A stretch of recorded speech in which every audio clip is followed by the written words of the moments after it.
Hello, welcome to An Imperfectly Perfect Life, Life Unscripted. I'm Sherry Lead, your host, and today my guest is Alysse Bryson. She is the powerhouse behind the Sober Curator. It's an online platform that offers a wealth of knowledge and resources for those who are interested in exploring a life without alcohol. Alysse has an extensive background in the media.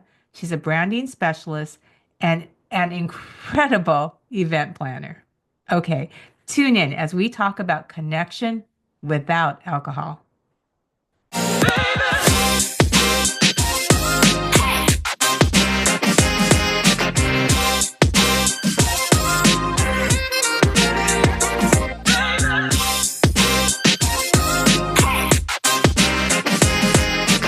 Hey, Alysse, Hi, Sherry.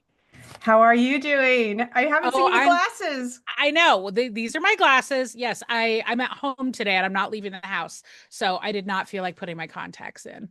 I hear you. Well, that's funny because I put my contacts in when I look at the screen because during the pandemic, I realized when I was being interviewed on screen and they put something in the chat, I couldn't see it. And so all of a sudden, like if it was a TV interview or something, my head would get Oh. really big.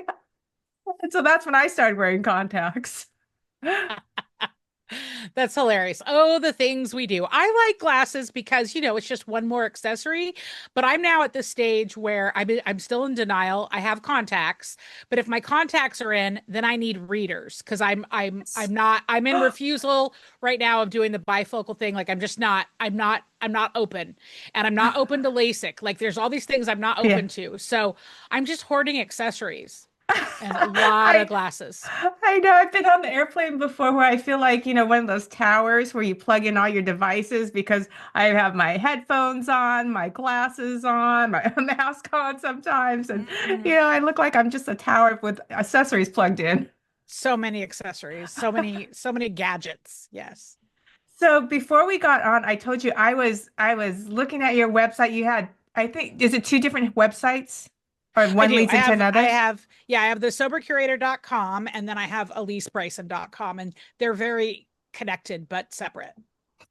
And they both have so much good stuff on them. I was on your first one, your Alysse Bryson website, and then all of a sudden I got onto the Sober Curator because I really want to talk about alcohol and its effects on relationships today. So I needed to get to that website, and once I was there, I thought, oh my goodness, there are so there. You have. Do you hear the alarms in the back, by the way?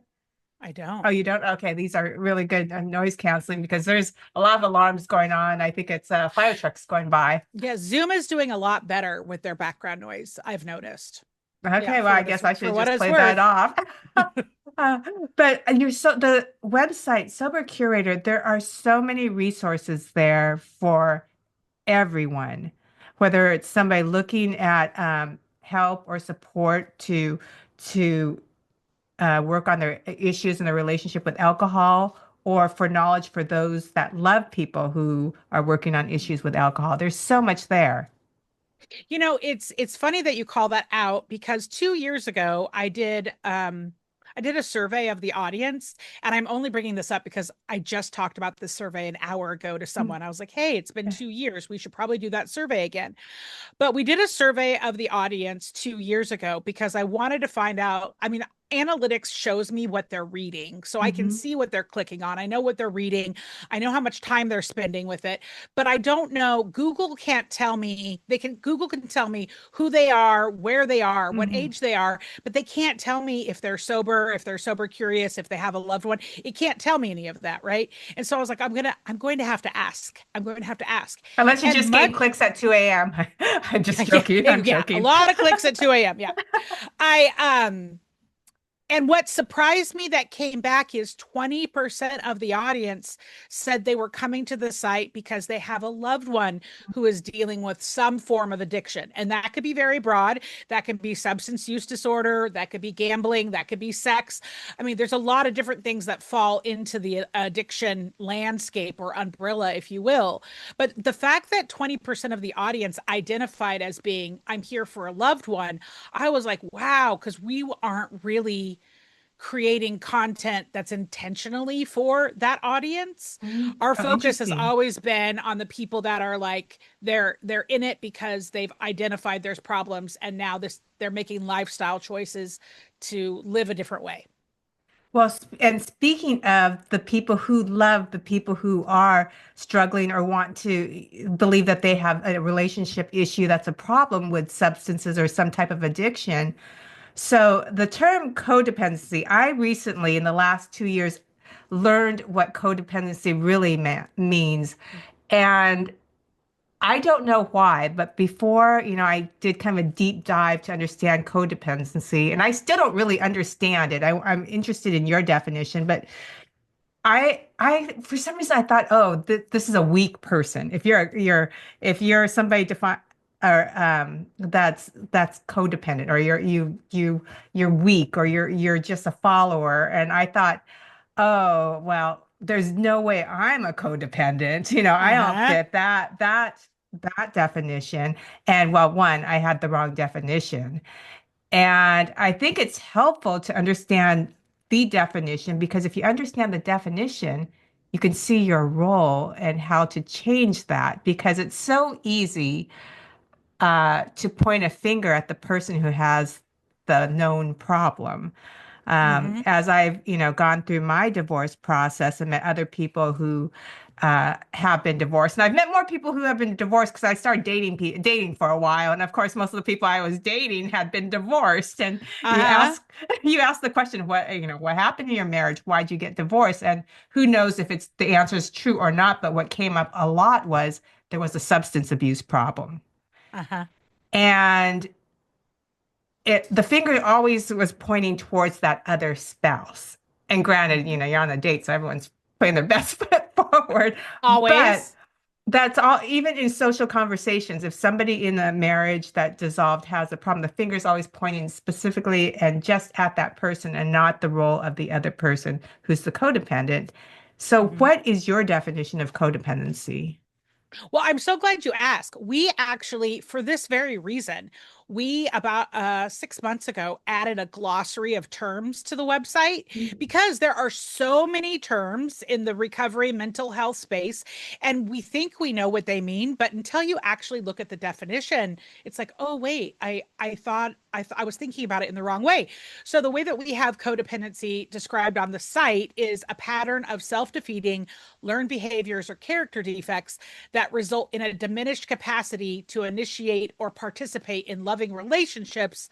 A codependent person is someone who has let another person's behavior affect them and who is obsessed with controlling that person's behavior, thinking there's something they can do to fix them, save them, make them better. And so I too was like, oh, I'm not a codependent because I'm the addict in the relationship, right? I'm the one that causes the problem or I am the problem.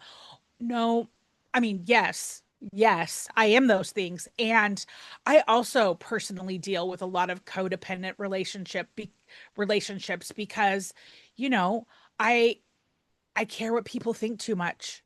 And that's Mm. a human condition thing, right? It's like I always want it to be everybody's favorite.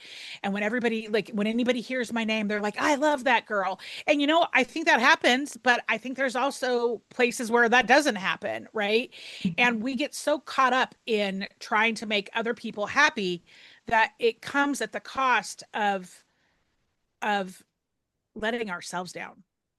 Yeah, and it's really hard to change that actually, and this season's about moving on to the next steps after a relationship falls apart or some big life transition. And I've been thinking about this now that I've seen, my role in different relationships, and where I kind of helped things move along as they were normal, and it didn't help the situation at all. I played a role or a part as well. So to not repeat that in other relationships, even with friendships, it's hard to do if you're used to being the person that kind of likes everything to look pretty good.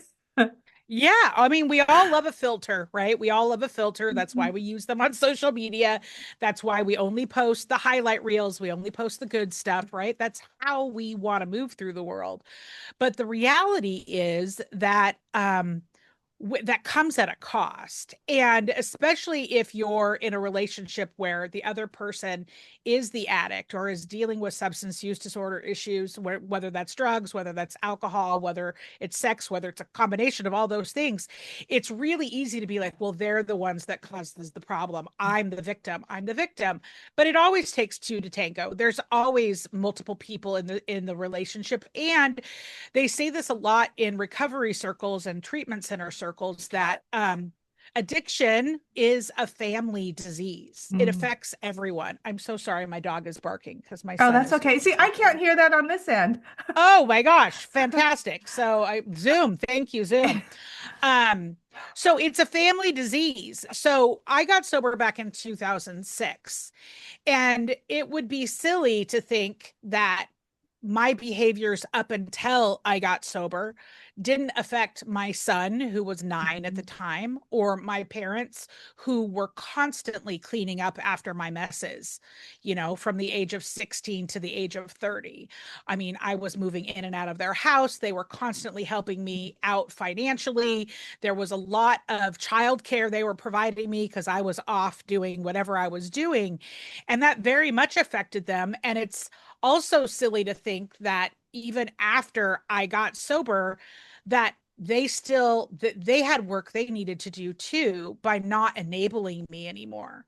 Because the just because I stopped putting substances in my body, it didn't mean that I automatically started making all the best decisions, right? I just started making the same mistakes. I was just sober and making them. And that was a big chunk of truth to swallow. It took Mm. me a couple years to unravel my part in things.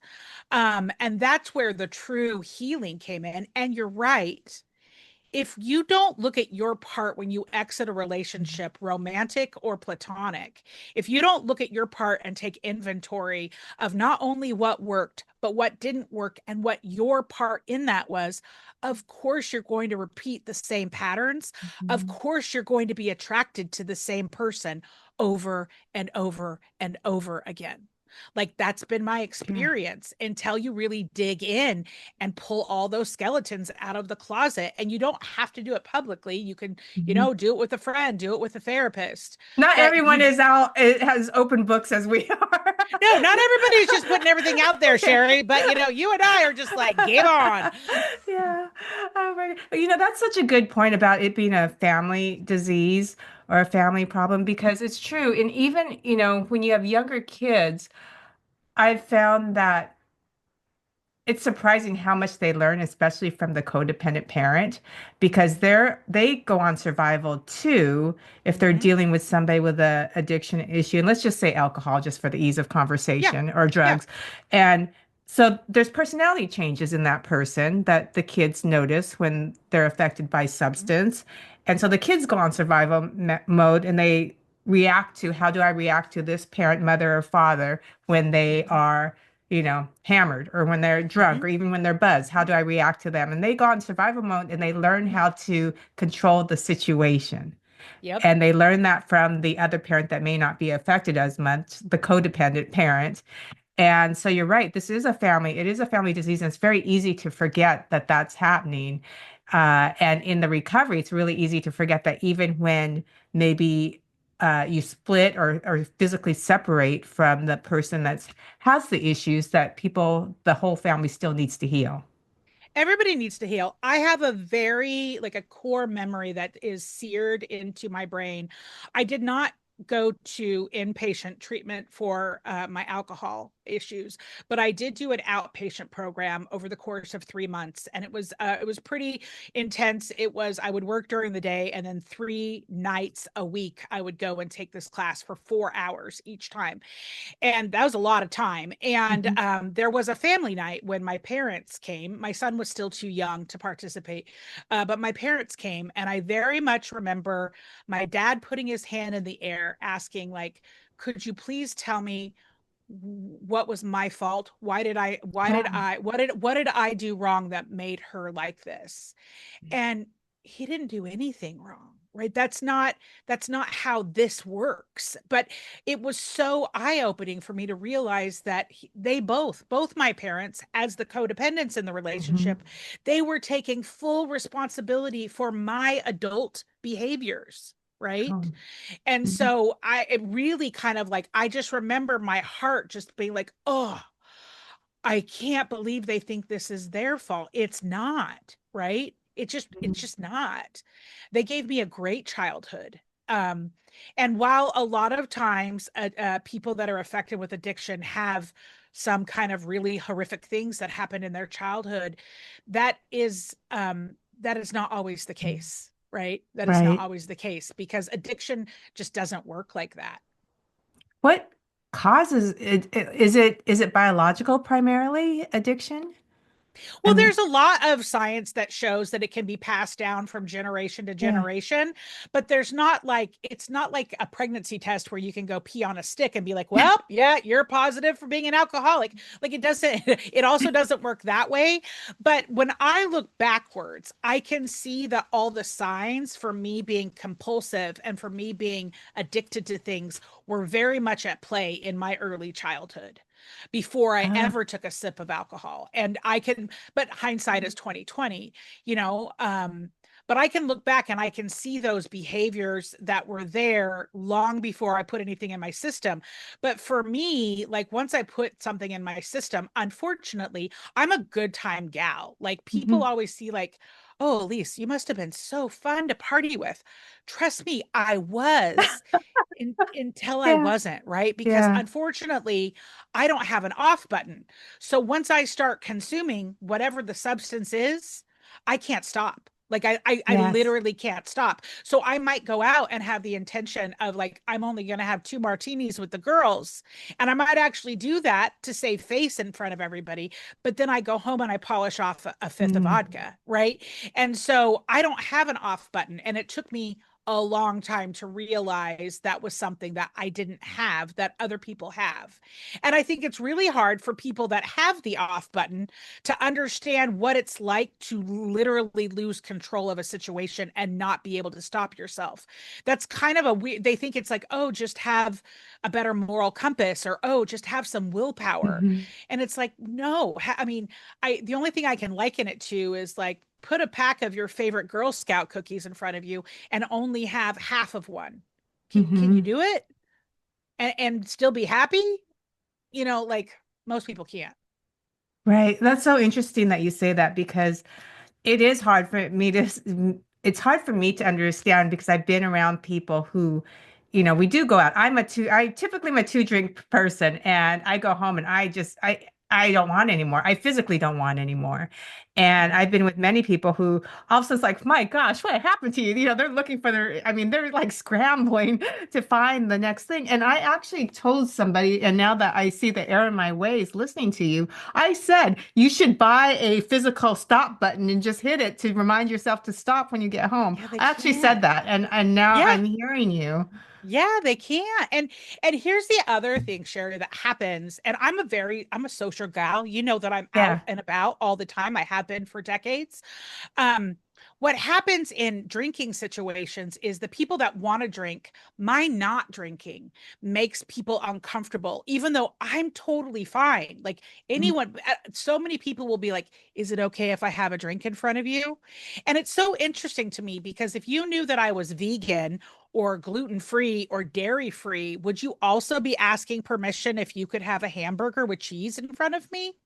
Like probably not, Interesting. right? Yeah. But it happens with alcohol. And so, and what I have recognized is when people have an issue with my not drinking, it's because they're insecure about their drinking. It's about them, it's not about me.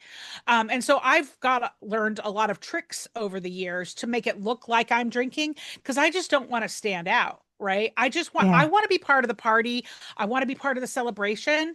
And my not drinking, it shouldn't matter to your drinking, but it always does, especially with the heavy drinkers. And man, I don't have anything against the heavy drinkers. I wish I could be one, because Mhm. heavy drinkers still have the off button at some point, right? They don't have the consequences. I unfortunately I blow way past that. That's And so but interesting. culturally it's people really zone in on that. And the non-alcoholic beverage sector has exploded. Gen Z is Mhm. basically not drinking. Now I think they're all smoking weed, but that's for another episode, Sherry. But so, and there's all these things now. There's a million alcohol-free beers, and there's alcohol-free wine, and there's alcohol-free champagne, and alcohol-free spirit alternatives or non-alcoholic. There's all kinds of things now where you can go to a celebration and I can get a cocktail that is alcohol free and I can stand right next to you and nobody's going to know the difference, Mhm. right? And Right. that's great, but people still make it an issue. Like, we're just not there yet. We're just not at a place where people can celebrate. I was once at a celebratory dinner professionally, and we were celebrating all these big goals that we had achieved. And when the group went into cheers, the gentleman to my right would not cheers with me because he thought that by cheersing with me, because I had no alcohol in my glass, it was going to bring him like 10 years of bad luck or something. Oh my goodness. Like, I was literally the black cat at the table. Do you know Wow. how awkward that was for me? Yeah. It was so awkward. And I guess if that's his spiritual belief, like, I can't judge, but it was so awkward, right? And it didn't need to be like, Right. I don't know, but like, again, if that was his true spiritual belief, that's fine. I don't think it was. Yeah. I So think, do you suggest, because I'm guilty of this too, asking, do you mind? Does it bother you if people are drinking or whatever it is, especially, I guess, more so. I mean, there are some of my friends that have been sober for years and I don't ask. I know they're yeah, fine. They're fine serving alcohol, some of them even in their home. It's not an issue for them. But if somebody's newly sober, I've asked before, do you suggest that we just don't ask and just trust that that person's out there and they know alcohol is going to be out there, and if they're out there, they don't need you to ask yeah. them if they're They okay or don't, not. if they showed up, they don't need to, Yeah, they're they're at a prepared, bar. They right? know there's going to be drinking, right? they You they why they ask? know what they're doing. They already have an I always have an exit strategy, and in early recovery that was really important. I always made sure that I drove myself somewhere, or had my own Uber, whatever, so that I could exit. I wasn't dependent on somebody else to exit a party if it got uncomfortable. And yes, at certain events there's this witching hour when the drinking has it's moving on to the next phase of the evening, Mhm. and that's totally fine. I become really aware of this when I'm in Vegas. 11 p.m. in Vegas, there's a switch, right? That it's Yeah. like, I'm done. I'm ready to go back to my room because it's a different crowd. And so, but no, you don't need to ask because they already are prepared coming in. What is great though is to ask ahead of time. Hey, I know you're coming. Is there anything special I can make sure we have at the bar for you? Right. That's Yeah. that's thoughtful. That's because you would do the same thing if you knew that you had someone coming that had allergies or any other kind of intolerance with when you're looking at your food and beverage. And so just being thoughtful of making sure there are options besides water and soda, that to make the person feel inclusive. That's Oh, I think that's where good. that's where a small shift, that if people just do that, like, I think it would really change the game. That's good advice. And we're talking about socializing. So another thing that for my audience, so these relationships that end, and a lot of them say, well, we've ended because of a substance abuse issue. Well, that person who may not have the issue, they've been in a relationship with someone they've connected with that every time they've gone out. They're used to connecting through alcohol or whatever it is. So, now how do you learn how to connect, whether or not you've had a problem or Without not? it, How do you learn to yeah, connect without it? it's I mean, hard. I've, Try dancing without it. Oh my gosh. I was the first time I went dancing without alcohol, I was like, I don't I don't know why I ever thought I was a good dancer. Like, this is awful, right? And guess what? It was totally fine. Nobody was looking at me. So we're so busy thinking about ourselves that and thinking everybody else is looking at us. And newsflash, they're not. They're obsessed with themselves. So, but what I always tell people is start practicing. Go to an event and just be sober for an event, and and if anybody asks, you don't have to tell them. People will ask. I Mhm. guarantee you they'll ask. It always happens. It's like, are you pregnant? Are you on medication? Is everything okay? Like nobody can just leave it alone.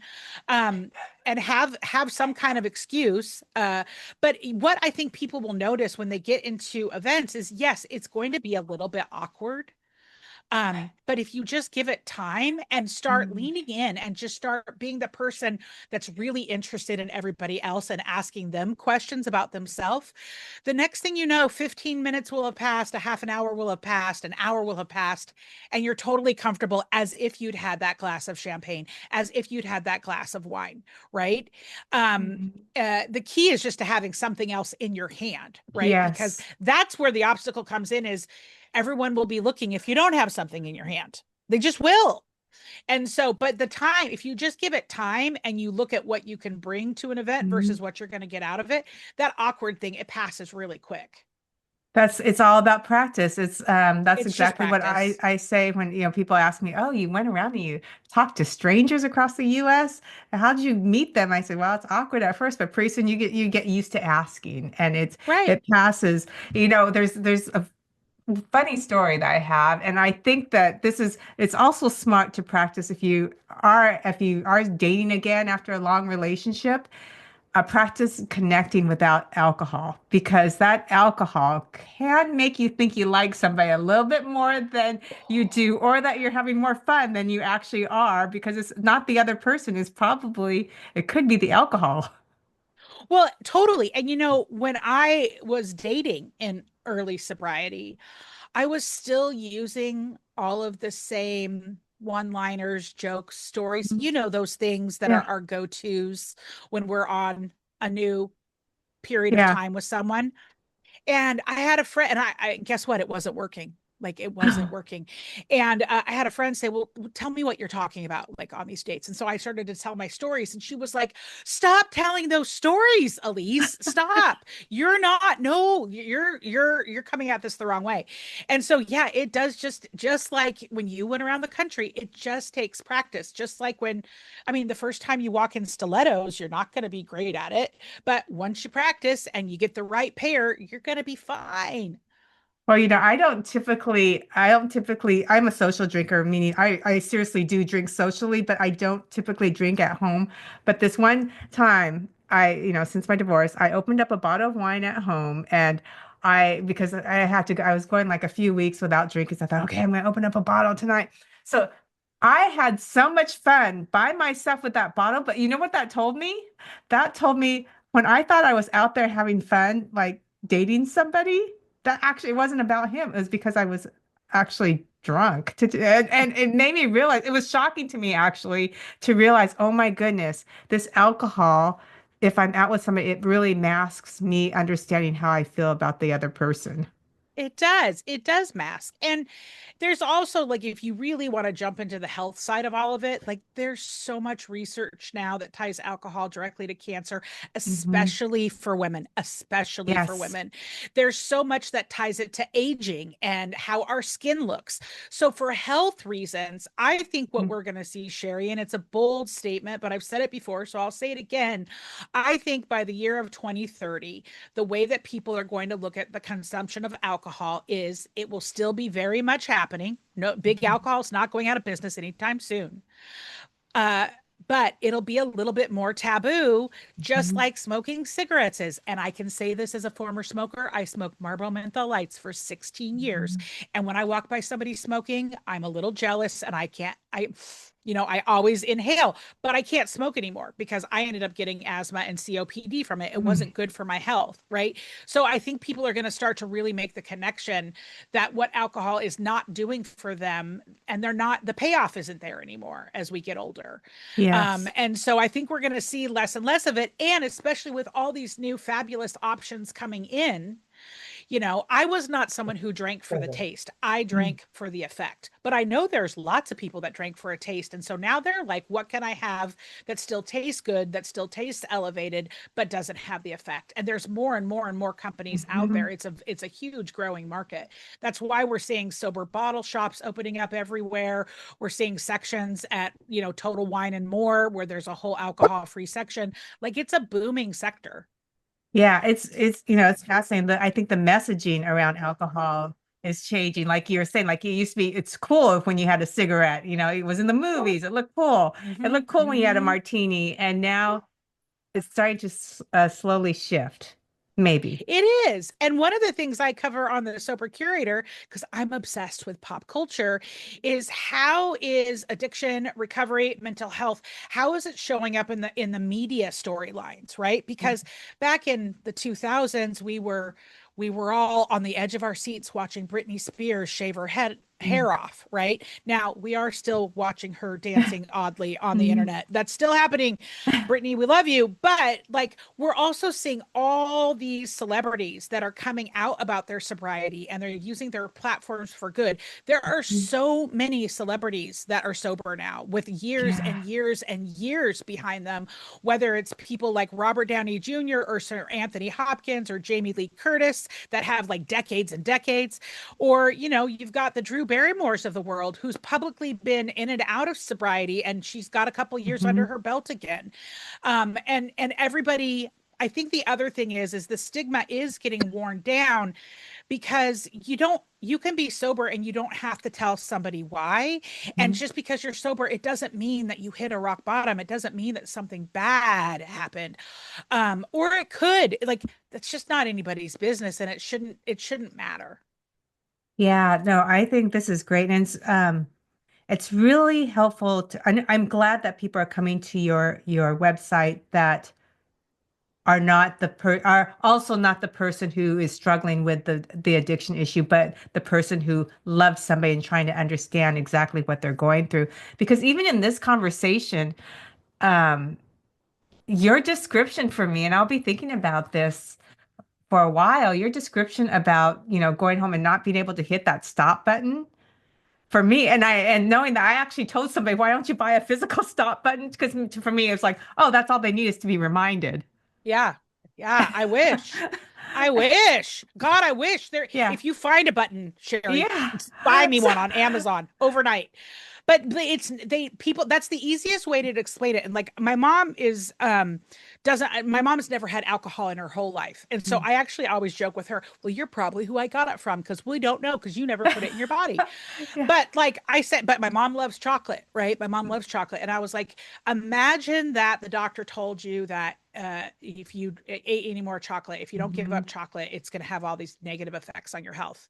What would you do? And she's like, well, I'd probably still eat chocolate, right? Now imagine that you lost a job or became Mhm. financial, like you started to have bad consequences from eating chocolate. Would you stop eating chocolate? And she was like, I don't know if I could. Like that's how much she loves Yeah. chocolate. So I'm like, that's with me. It's, whatever, just substitute whatever it is that you don't think you can live without. That's what the no off button is. I mean, try But removing your phone for 48 hours. yeah, Like there's a one. look how many times your arm will go instinctively to grab Right. your phone.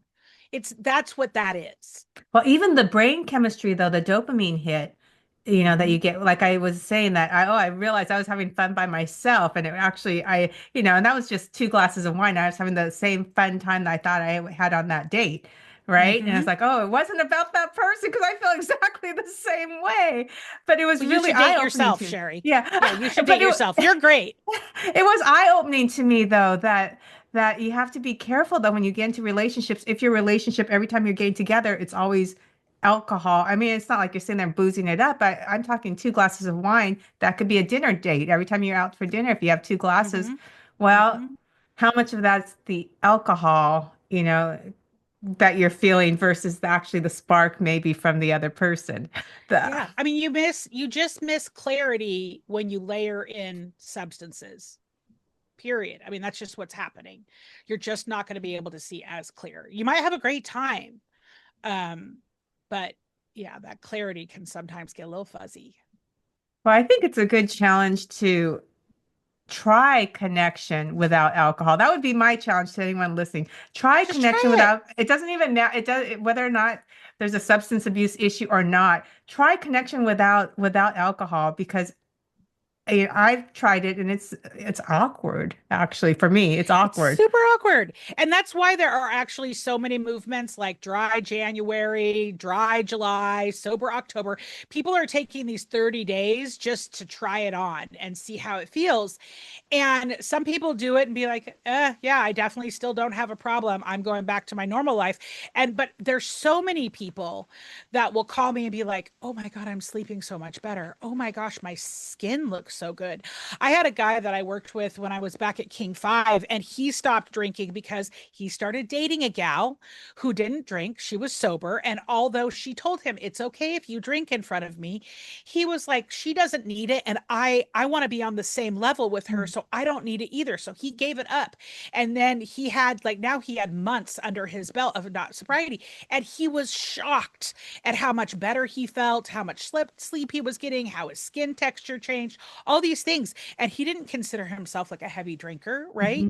Mhm. But he quit drinking because he had a reason. And then he realized the upside of all these benefits. So but it's still, there people that don't want to give it up, they immediately will start saying, well, I don't drink that much, or I only drink this, or I only, I had all kinds of things too, like, oh, I only drink after 8 p.m. or oh, I only drink this kind of drink. Like that's when people do that, they're already questioning their own relationship with it. Mhm. And they just that's it's personal. It shouldn't matter. It just shouldn't matter. And most of us that don't drink, we really don't care about if somebody's drinking in front of us, because if we did, we wouldn't have put ourselves in this situation. Right. That's all. So we mentioned your website, and I'll have that in the show notes. Mhm. How else do you work with people? Well, Sherry, I've got all kinds of things going on. So I produce a lot of content for the Sober Curator that's all through the lens of lifestyle. So whether it's sober travel or pop culture or shopping, I even help produce a fashion show during New York Fashion Week a couple times a year. Well, twice a year. And those shows are super fun. Everybody in the show is in recovery from something, Mhm. whether they're a designer or whether they're a model walking the runway. I also have another podcast that I'm on, the Beats Working podcast, Winning the Game of Events. And Libby Sundgren, who we go and interview people in the event industry of all kinds. So they might be a wedding planner, or they might be a corporate events person, or they might be a vendor from behind the scenes. We're just out capturing the stories of what Mhm. happens, behind the curtain at events, because we think events are so important to Yeah, our culture and our community. It's what brings people together. This. I'm absolutely. speaking to the choir, so to speak. And then I have my hand in a lot of small event production, so monthly dinners and different pop up experiences. And you're an amazing speaker. You're an And amazing yeah, and I speaker. have the gift of gab. Well, I Ignite, right? That you spoke on the I did stage of Ignite Ignite. Seattle. That was like the Hunger Games of public speaking, because you only have 5 minutes and you have a PowerPoint behind you with 20 slides that auto forward every 15 seconds. You don't get any control over them. Oh, And I you're didn't know doing it in that. front of a live audience of 1,000 people. And so, plus a live stream. I was so thankful I couldn't see the audience because of the lights. I probably spent 30 or 40 hours practicing to crush the 5 minutes. I couldn't believe how Yeah. much prep time it You're took probably a to do better those. speaker because it's harder to speak Mhm. concisely. It is. And Uh, the editing process was fascinating to me, because you know how they say when you're writing or you're talking, you're like, yeah. when you're planning something, you have to kill your darlings. And when I did my initial speech, it was 7.5 minutes. And I was like, how, but I want to say all of this. How am I going to cut these things out? But I did. I just had to start killing my darlings and just Mhm. edit and get it down to like a really solid piece. And what's the name of that talk? I'll put that in the show link because I watched it and it is good, girl. It is good. Oh, thank you so much. It is Ignite Seattle. And then if you type in Alysse Bryson, you'll find it, and it's Connection Without Alcohol. Connection. Well, perfect. I didn't even realize that's the title, and that's what we're talking Yeah, about that's here. what we're talking about. So perfect. Okay, I will have that all in the show notes. And thank you so much for your time because I know, like you said, how busy you are. I really Do you feel appreciate like I you. answered all your questions? I love talking to people that are Yeah, trying to understand this community more and who have been, yeah, there's a lot of people in your life, whether you know it or not, that either have an issue or have had an issue. And so I love when there's people like you that are leaning into the conversation and really want to look at it through a different lens because our my sober allies, our sober allies, you guys are actually the most important people to us because you're the ones that are going to help us make it normal. yeah. And I'm so, trying to like, understand it. I'm trying because there's so many people in my life that have struggled significantly, and that I've been very close to, and I want to understand my role well, and in it. I Yeah. can make an introduction to you. One of my Sober Curator contributors, her name is Dr. Sarah. Mhm. She's over 40 years sober and she specializes in codependency. She has a book called Co Crazy, and I'm Oh, happy to make an introduction to you if you would like to talk with her because she is the guru of all things codependent and she's hilarious. She's also a sober cougar. Let me explain. She's got 40 plus years sober and she's dating. She's newly dating. She's in her yeah. 60s, newly dating. But the gentleman she's dating is only 2 years sober. Thus, she's a sober cougar. Oh, I thought you were gonna say she's dating. Oh, that's funny. Oh, that's Yeah. awesome. That's Yeah. awesome. She's a hoot. She's a hoot. Yeah. Oh, very cool. Yeah, I would love an introduction because, I think that it's helpful if we understand our roles. And I want Mhm. to say we and them or us and them, but everyone plays a role if you're in a relationship with somebody who has a substance abuse or an addiction issue. If you're in a relationship with them, you have your role in that addiction as well. And a big piece of moving forward is to understand and not repeating what you did in the past is understanding your role. And I think it also helps in the piece of forgiveness and Mhm. understanding. Well, and where this also comes up, Sherry, that people often don't think about, but I do a lot of public speaking in this arena as well, is rethinking drinking in the workplace, especially if you're a people manager. If you're trying to build camaraderie with your team and culture with your team, not every event should happen over alcohol because a third of your department Mm, probably doesn't drink for whatever reason. It could be spiritual, it could be like me, it could be because they just don't like the flavor, like whatever. yeah. So, we have to start looking at things. Gifting, I can't tell you how many times when I was the publisher of Seattle Met magazine, people were gifting me all kinds of wine, all kinds Yeah. of spirits, and I mean, I would just hand them to one of my coworkers. I didn't Yeah. care, whatever. But it's like people just don't, they have to start to rethink how we look at drinking no matter what environment we're in. Yeah, and all our individual roles in it. Oh, Mm-hmm. I agree. Okay, well, thank you so much. And we're recording actually right now, right before Memorial Day weekend. This will come out after Memorial Day weekend, but I gotta tell you, have a great Memorial Day weekend. Oh, thank you. You too. You too. Okay, take care. Hope to see you soon in person. Yes. Bye-bye. And that's a wrap. I have Alyssa's contact in the show notes. Please like, follow, share. I'd love to bring you more contact. Let me know what you want to find out, what you want to hear. And please reach out because this is all about connection, and connection doesn't end when the podcast ends. Okay, take care. Have a good week. Bye bye.